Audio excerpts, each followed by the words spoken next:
Good evening, everybody. Republicans tonight are on the verge of enacting the biggest overhaul of our tax system in more than 3 decades.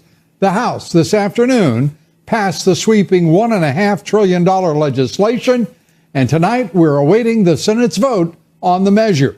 We'll have special coverage on this critical vote with an A-list lineup of guests tonight. Chairman of the powerful Ways and Means Committee, Kevin Brady, Freedom Caucus Chairman, Congressman Mark Meadows, Congressman Andy Biggs, all joining us here tonight. In addition, Republicans are ramping up efforts to purge the deep state. There are growing calls tonight for FBI Deputy Director Andrew McCabe to be fired over his conflicts of interest.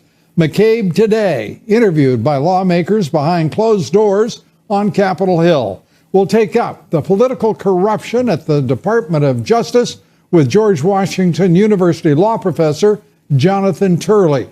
And federal officials say an Amtrak train traveling 80 miles an hour per hour in a 30-mile-an-hour zone derailed in Washington state. That seems to be the principal cause that investigators are now looking into. The engineer may as well have been distracted by the presence of an employee in training next to him. We'll have the latest on the deadly derailment. Our top story tonight, Republicans moving closer to delivering tax cuts to President Trump before Christmas.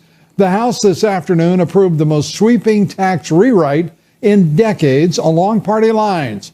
But that legislation hitting a glitch in the Senate, which means the House will have to vote on the legislation again tomorrow. Fox News senior producer for Capitol Hill, Chad Pergram, live now on Capitol Hill with the latest. Good evening, Chad. Let me ask, first of all, what is this so-called glitch in the Senate that they had to deal with, causing the House to have to revote? It's not a glitch in the most conventional sense, but what happens is that the House and the Senate have to be in alignment. They have to approve the same bill. The Senate lives under a special set of budgetary circumstances that the House does not. They've been considering this tax bill under a special process called budget reconciliation. The reason they're doing it under these special budget rules is to avoid a filibuster. Otherwise, this would be filibustered. You need 60 votes to break a filibuster. You lost me at hello tonight. If it's not a glitch, what is it? The short answer is the bills aren't in sync. They have to toss out certain provisions. They don't say the same thing.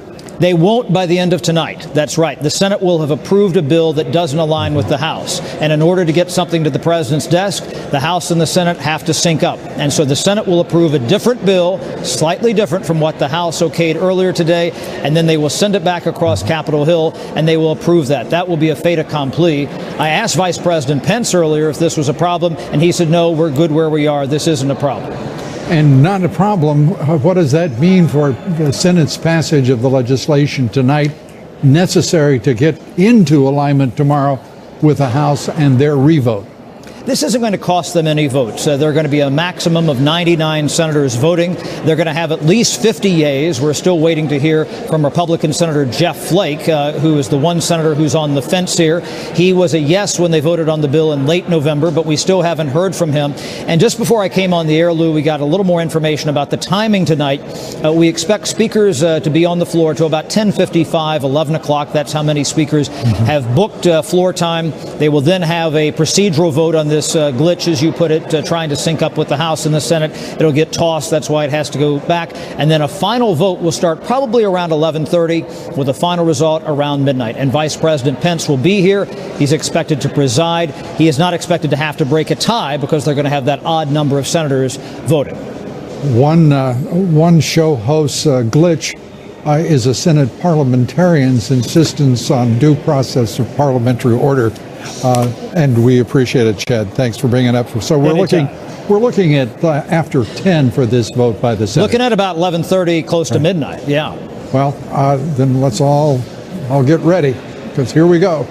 Chad, Absolutely. Thanks so much. Anytime. Chad Pergram. My first guest tonight says today's vote puts Americans one step closer to more jobs, bigger paychecks, and fairer taxes. I'm joined now by the top tax writer in the House, and he is Congressman Kevin Brady, the powerful chairman of the House Ways and Means Committee. And I get to say congratulations to you all over again. We're going to get one more in, it looks like, before it's done, because of what I shamelessly called a glitch in the Senate with the revote in the House tomorrow. Yeah, Lou, one, thank you. And look, if there's anything better than voting for tax cuts once, it's doing it twice. And so, this is not a problem. I think the Senate's going to deliver on its promise tonight. We certainly will do this tomorrow and headed to the president's desk. But this is, as you said, by any measure for the past 3 decades, a major change in this horrible tax code. So we're pleased. And this is, as you know, Mr. Chairman, I mean, this is a big deal for a lot of reasons, but not least of which, in addition to the money that'll be moving to the middle class by the most favored outlook and analysis, 23% of the cuts are going to the middle class. That's important because the president talked about middle class tax cuts here, alignment with small business and corporate America.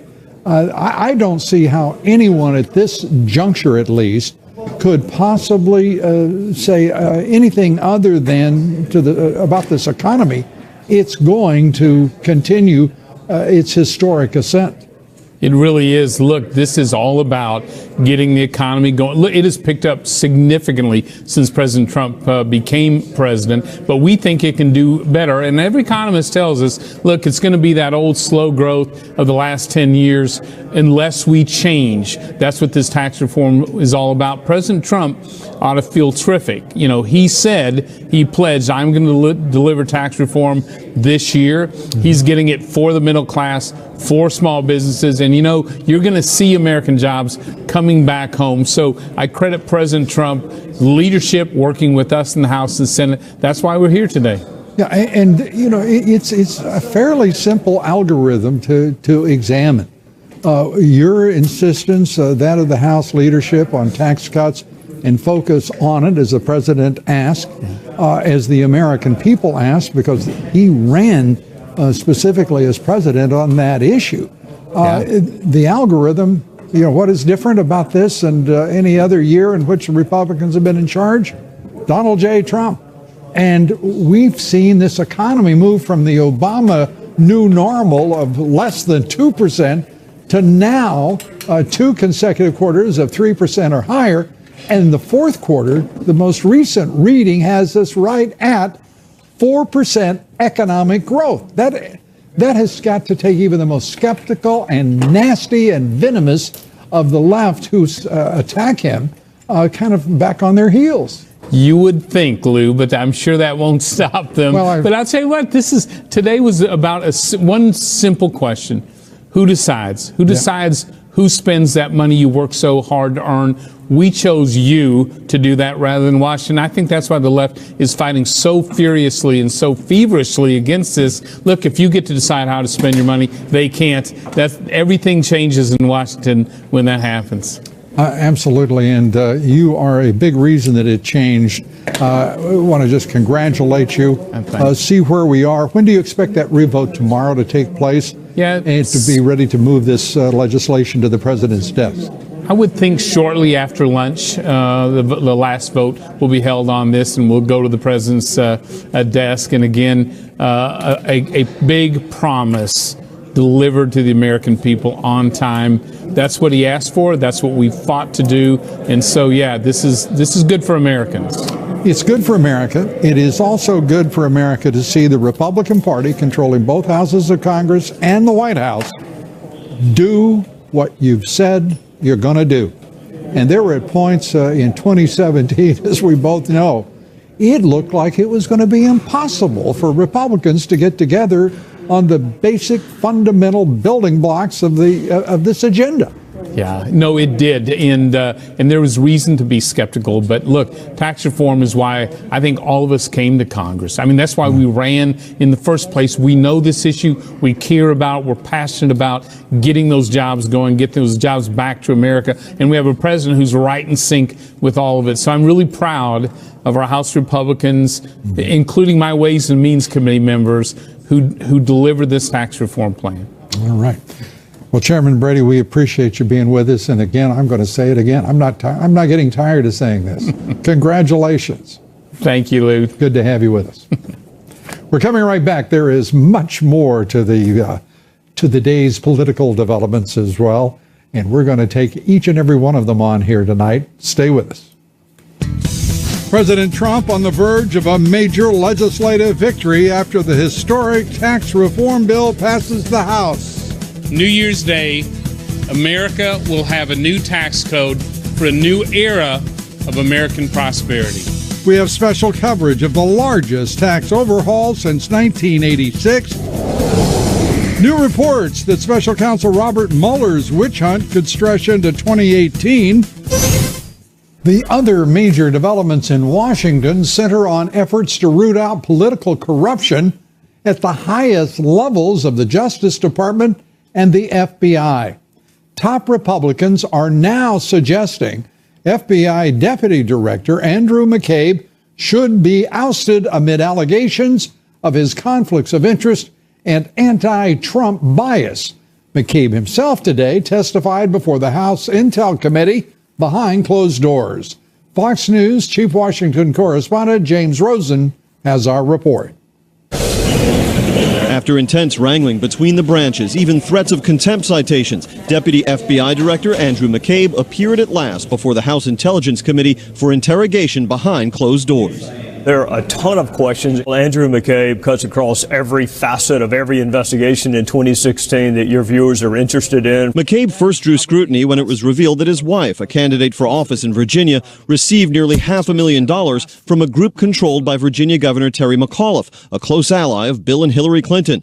McCabe then oversaw the FBI investigation into Secretary Clinton's private server. We've been asking for McCabe since March. House Intelligence Chairman Devin Nunes and his team are also probing McCabe's involvement, if any, with the Fusion GPS dossier, the Democrat-funded opposition research document that was funneled to the FBI in July 2016, then purportedly used to obtain a warrant for surveillance on a Trump campaign advisor. And it also talks about a discussion in Andrew's office, and that could be Andrew McCabe. And then there is Peter Strzok, the FBI official removed from the special counsel's Russia investigation for sending anti-Trump text messages to a colleague, including one that said, "I want to believe the path you threw out for consideration in Andy's office, that there's no way he," meaning Donald Trump, "gets elected, but I'm afraid we can't take that risk. It's like an insurance policy in the unlikely event you die before you're 40. And that sounds like collusion within the FBI.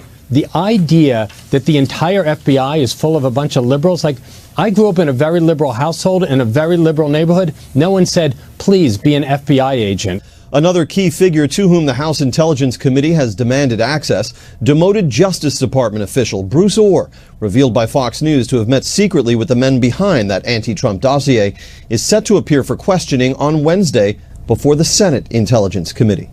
Lou? Thank you very much, James Rosen. And tomorrow promising to be every bit as fascinating as today. Joining us tonight, George Washington University law professor Jonathan Turley. Professor, great to have you with us. What do you make of it all? Another behind closed doors session with a high-ranking FBI or Justice Department official. Where are we headed here? Well, that's an excellent question. I think that the positive thing here is that we are getting this testimony. The FBI tends to be very cloistered, very secretive, obviously, much for good reason. But in some cases, it's cultural. They tend to resist efforts by Congress to conduct oversight. They're yielding finally in producing these witnesses. And what we learn could be very important in terms of the future of the FBI, the future of these individuals. These are legitimate concerns. I mean, it is a legitimate concern if there was a political influence, not just at the FBI, but in these particular investigations. And it requires greater transparency than most of these FBI officials feel comfortable with. We've had an extraordinary number of officials appear before the oversight committees, whether it be judiciary, whether it be intelligence, in the House and Senate. And the answers that leaders at the very top of the FBI and Justice Department have been giving were interposing the Office of Inspector General as a reason not to give the committee its due as an oversight organization. This is absolutely egregious conduct, in my personal judgment, on the part of those officials. They're basically saying that they've got reasons not to permit our Constitution to work. That's arrogance in the extreme. Well, I'll tell you where I agree is that Congress has for too long allowed executive branch officials to be in open contempt without any repercussions or any response from Congress. They have a right of oversight. It's as if the IG's office is superior to the legislative branch in Article 1. And I'm glad to see the members of Congress finally flexing that muscle and trying to regain some of that ground. I thought it was a good thing when Chairman Nunes said, we're prepared to hold people in contempt, even in a Republican administration, if that's what it'll take. I thought that was a good moment, quite frankly, to see Congress acting that way. I concur wholeheartedly, and I will go a little further. I believe that Chairman Nunes has, if you will, laid out the template for how a chairman of an oversight committee, but in particular intelligence committees, should be conducting themselves assertively, aggressively, within the bounds of the Constitution, and insisting on oversight over these intelligence committees that, in my opinion, since last August, have demonstrated themselves, and by last August I'm referring to actually 2016, when we started hearing from the intelligence community about their political judgments on the candidates who are running for president. They have broached nearly every tradition and demanded standard of propriety on the part of the intelligence community. This has been quite something for the American people to have to put up with. Well, what really concerns me is that what the committee was asking for was perfectly legitimate. You know, they weren't asking about the investigation, facts about that, as much as the investigators. It was about them, not their targets that they were pursuing. And they have largely obstructed this effort. So this week is a big moment in terms of getting some of these people under oath. Under oath, and McCabe, what are your thoughts about the calls for him to be fired?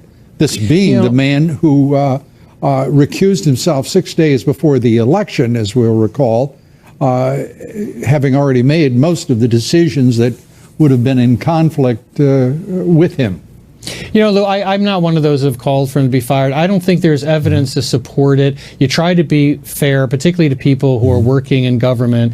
We'll find out a lot about McCabe's conduct, and there may come a time when we have to do that. But I think that at most what we have here is a really problematic response to conflicts. Slow, and in my view, not very, what you might say, prophylactic, to try to find ways to avoid conflicts. And instead, a lot of these officials seem comfortable with them. We still have key figures with conflicts of interest in the investigation. Well, amongst them, Strzok, who has been involved in a number of points of contact in the Clinton investigation, whether it be the emails, whether it be the decision to make a decision to exculpate her. We have the same thing with McCabe, though. He is there involved in a wide swath of these issues under investigation, which on its face seems to, without question, be in conflict, at least in appearance. And why aren't our investigatory agencies and officials being held to the highest standard, not the de minimis? Well, they should be held to a high standard. And I think what we learned from this week could very well fill in a lot of these gaps. And, you know, while there may be not grounds for termination, there may be grounds for further separation of McCabe from any involvement. There's certainly grounds to question his judgment. And he's not alone in that. I'm really surprised by the lack of professionalism that's long been the touchstone of the FBI that's coming out, and not just these emails, but in the pattern of decisions that were made. Professor Jonathan Turley, always great to see you. Thanks for being with us tonight. And we will be, let's talk further, as we most assuredly will need to, as these events continue to unwind. Thank you. Thank you. Jonathan Turley. Be sure to vote in tonight's poll. Is there any reason, in your opinion, that FBI Director Christopher Wray should not fire Deputy Director Andrew McCabe for his obvious conflicts, corruption, and collusion with the Clintons? Cast your vote on Twitter @Lou Dobbs. Follow me on Twitter @Lou Dobbs. Like me on Facebook. Follow me on Instagram @Lou Dobbs Tonight. On Wall Street today, stocks closed lower. I hate it when we have these kinds of days. They just interrupt the trajectory. The Dow down 37 points on the day, the S&P down 9, the Nasdaq off 31. Not much of a decline, but nonetheless breaking the trend of up and away. Volume on the big board, 3.3 billion shares, and strong news on housing. Construction of new homes up more than 3% in November. Single-family homes being built at the strongest rate in a decade. A reminder to listen to my reports 3 times a day, coast to coast on the Salem Radio Network. And up next, Special Counsel Mueller under fire over allegations he illegally obtained Trump transition documents. Congressman Andy Biggs calling for Mueller's resignation, saying the Mueller special counsel investigation is now hopelessly tainted. He joins us here next. A lot more straight ahead. Stay with us. Lawmakers championing the tax cut legislation, a boon for the middle class. Congress's Joint Committee on Taxation estimating now that middle-income households will receive $61 billion of those tax cuts in 2019, just about 23% of all of those cuts going to individuals in the middle class. Joining me now, Matt Slapp, chairman of the American Conservative Union. Matt, great to see you. Great to be with you, Lou. Let's start with how would you have ever fancied that everything, and I mean everything, would be breaking President Trump's direction as we wind down this year? Whether it is the special counsel, that is breaking his way because the collusion is primarily between Obama and Clinton and their acolytes, and even Russia, it appears. Whether it's the economy, in which he is looking at the most remarkable performance of any president in American history in his first year in office, whether it's foreign policy, where his decisions, his policies, his doctrines are being demonstrated to have won the support of our allies and the high regard of our allies in nearly every quarter of the world. Yeah, and I just came back from Japan where we had our first Japanese CPAC, and let me tell you, the relationship between Abe and President Trump is strong, and the Japanese people greatly appreciate the respect that President Trump is showing them. And I'd say 2 things, Lou. The first thing is this president has decided that he's going for all the campaign promises. Most Republicans say, look, I said these things, I'll have to go for some, I'll have to relent on some. Donald Trump is going for all those promises, and I think it's making a big difference. I think the second thing is on this, specifically on this tax bill, the president, I think, has had a good gut in knowing the changes that needed to be made along the way, and I think it's a lot of his leadership on this issue that he'll be signing a bill very soon. Yeah, you said a good gut, and I understand the praise of intuitive success. But I think it's time for people to start talking about the man's intellect, about his judgment, and suggesting he's intuiting all of this.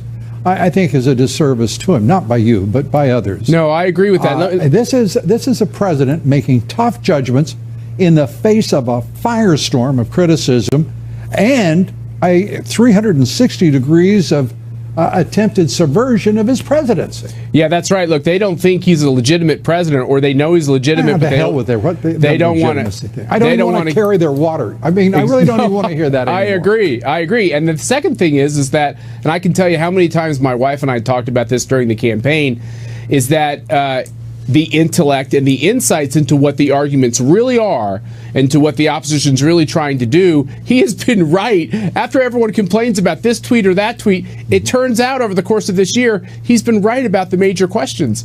And I think the American people eventually, even those that have been a little more cynical, are going to come his way when they see the impact on their lives. Yeah, and if they don't, shame on them, because this is empirically now a president who's established his capacity, his talent, his intellect in administering the country. It's really quite something to behold. And I want to add something to that, Lou. I actually think he's a good political leader. I actually think he's doing a good job of leading a pretty tough coalition of folks around this country, and I give him great credit for it. Yeah, and bringing both the majority leader and the Speaker of the House into accord is not the least of his accomplishments in that regard either. Matt Slack, right. As always, great to see you, partner. Thanks so much. Thanks, Lou. Take care. We're coming right back with much more. Stay with us. Members of Special Counsel Robert Mueller's team say they've been told they may be working on the investigation through 2018. White House attorneys will be meeting with Mueller later this week. They've been assuring President Trump that he will be exonerated by early next year. So what gives? Joining me now, Congressman Andy Biggs, member of the House Judiciary Committee. Congressman, great to see you. Good to be with you, Lou. I guess you have the best solution. Fire Mueller and move on. It'd be the most expedient. What do you make of these cross currents of accounts that suggest either through next year or early next year?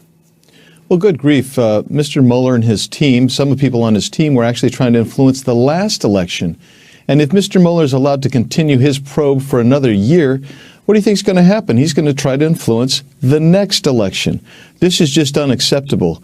He had a team that he put together, unvetted, full of bias, not just, the casual bias, but actual real bias, taking actions to undermine the election. And now we know one thing. When the Democrats were accusing President Trump of collusion, it was really them that were colluding with the Russians. This is outrageous. It has to stop. The best thing is for Mr. Mueller to go. And I have to think, Congressman, that Speaker Ryan should hear you, surely, and those members of Congress who are calling for Mueller to do exactly that. I would have to think that the majority leader of the Senate is hearing you, and that both the leaders of the Congress and the Senate, along with the oversight committees, Judiciary, Intel, are saying the same thing. What are we doing? Why are we tolerating this conduct, this behavior, this obstructionism, this frustration of a duly elected president of the United States? Yeah, it is amazing to me, and thank goodness Chairman Goodlatte of the Judiciary Committee and Devin Nunes of the Intel Committee, we're taking action. We're subpoenaing people in. We're going to maybe hold some of these people in contempt. That has to happen, but the pressure has to keep up. We're now seeing the dial has turned, that now the majority of Americans, according to a recent poll, they now understand, or beginning to understand, that the Mueller investigation is not fair. They don't trust them any more than we do. And so that has got to weigh in our favor. And at some point, I think critical mass will get there. Mr. Mueller will need to go. But it isn't just Mr. Mueller. That team needs to go. I look at Rod Rosenstein. He needs to go. Andrew McCabe, he needs to go. Jeff Sessions, Christopher Wray, they need to clean out the underbrush of the top level staff at the DOJ and FBI. If we see that happen, then all of a sudden Americans can once again begin to have trust that this investigation, should there be one, and there really shouldn't be one, is fair. Right now they can't see that. Nobody can see that as fair. Well, there are a number of your colleagues as well calling for a second special counsel to investigate, if you will, the investigation. At some point, we're going to have an amazing number of special counsel investigations because there is so much to investigate here. It is clear that there are conflicts of interest at the top of the FBI, at the top of the Justice Department. It is clear that there have been actions taken that are in direct conflict with the responsibilities of anyone serving in the Justice Department or the FBI when it comes to the investigation of Hillary Clinton. We also have, I don't know how many people saying, well, you can't investigate a prominent member of a previous administration. Well, why not just say it out loud? They're telling us that Americans have two systems of justice. One for the people who are the elites, and one for the rest of us who do not serve in government and high office. Yeah, it's outrageous. And so the Inspector General, it's not that Mr. Mueller is telling us about the conflicts. The Inspector General or FOIA requests, And they're going back. Judicial watch, right. Exactly, judicial watch. And what we're going to find, I believe, is that the Inspector General is going to say there were many irregularities in the Hillary Clinton investigation. And when that comes out, Christopher Wray told me in Judiciary Committee under questioning that he would unring that bell. And I said, does that mean we're going to open up the investigation? I was led to believe there that they would open up that investigation. And even Mr. Rosenstein has a hard time saying that they wouldn't open up that investigation because it was as slanted as anything else could be. And so we need to open it up. Americans need to see that justice is going to be served.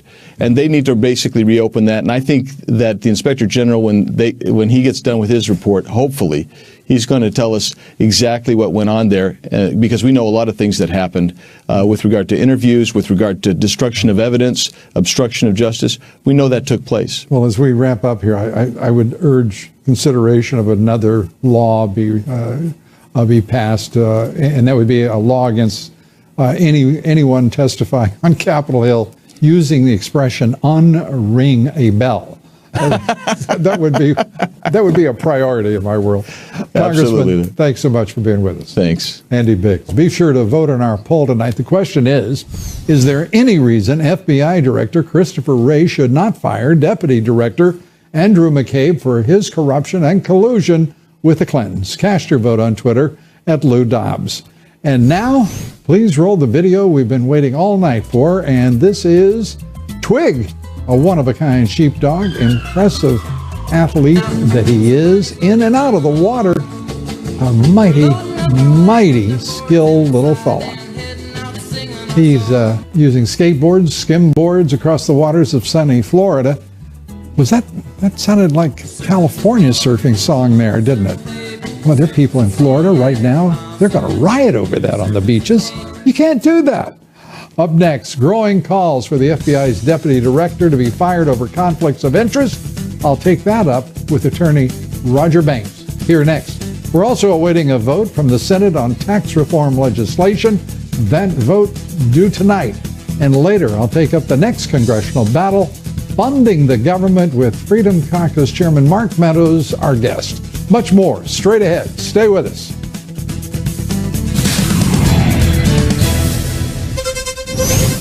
The Intelligence Committee in the Senate now probing Green Party presidential candidate Jill Stein for possible collusion with Russia. Doggone it. Stein dined with Russian President Vladimir Putin at a 2015 Moscow event, also attended by President Trump's former National Security Advisor, General Michael Flynn.